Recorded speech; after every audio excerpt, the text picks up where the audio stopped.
আসসালামু আলাইকুম প্রিয় দর্শকবৃন্দ, আজকের ভিডিওতে আমরা কথা বলবো কোলেস্টেরল নিয়ন্ত্রণে বাংলাদেশের একটি অত্যাধুনিক ও শক্তিশালী কম্বিনেশন রোসুটিন ইজেড নিয়ে।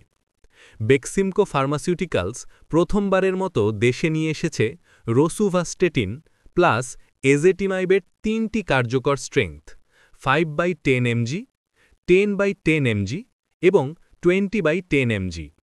রোসুটিন ইজেড হল এমন একটি ট্যাবলেট যা একসাথে দুভাবে কাজ করে।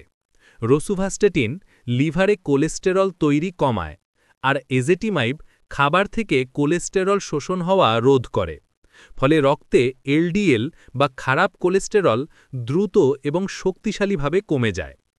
এবার জেনে নেওয়া যাক 3টি স্ট্রেংথ কাদের জন্য ব্যবহার হয়। ভাগ 1, রোসুটিন ইজেড 5/10 mg। এই ডোজ সাধারণত দেওয়া হয় নতুনভাবে থেরাপি শুরু করতে, যাদের কোলেস্টেরল মাঝারি পর্যায়ে বেশি, বয়স্ক রোগী বা তুলনামূলক কম ঝুঁকির রোগীদের জন্য। ভাগ 2, রোসুটিন ইজেড 10/10 mg। এটি হচ্ছে স্ট্যান্ডার্ড থেরাপি। ব্যবহার হয় উচ্চমাত্রার এলডিএল কমাতে, স্ট্যাটিন দিয়ে কোলেস্টেরল পুরোপুরি নিয়ন্ত্রণে না এলে, ডায়াবেটিস বা উচ্চ রক্তচাপের রোগীদের ক্ষেত্রে।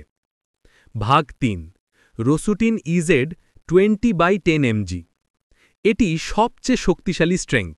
ব্যবহার করা হয় খুব বেশি এলডিএল মাত্রা থাকলে, খুব উচ্চ ঝুঁকির রোগী যাদের ডায়াবেটিস, হাইপারটেনশন বা আগে হার্ট অ্যাটাকের ইতিহাস রয়েছে, বা যাদের স্ট্যাটিনের মাঝারি ডোজেও কোলেস্টেরল কমে না।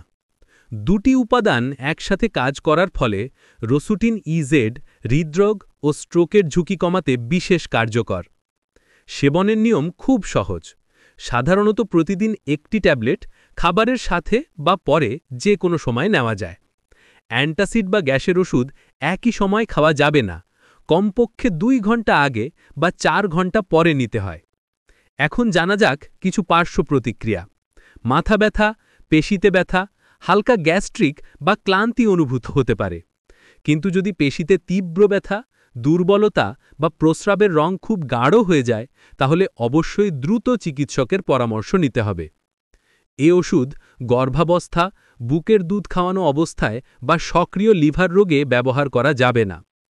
এটাই ছিল রোসুটিন ইজেডের 3টি স্ট্রেংথ 5/10 mg, 10/10 mg এবং 20/10 mg নিয়ে সম্পূর্ণ তথ্য। হার্ট সুস্থ রাখতে কোলেস্টেরল নিয়ন্ত্রণ জরুরি, তাই সবসময় নিবন্ধিত চিকিৎসকের পরামর্শ অনুযায়ী ওষুধ গ্রহণ করুন।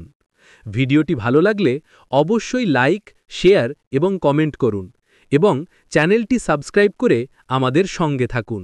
ধন্যবাদ।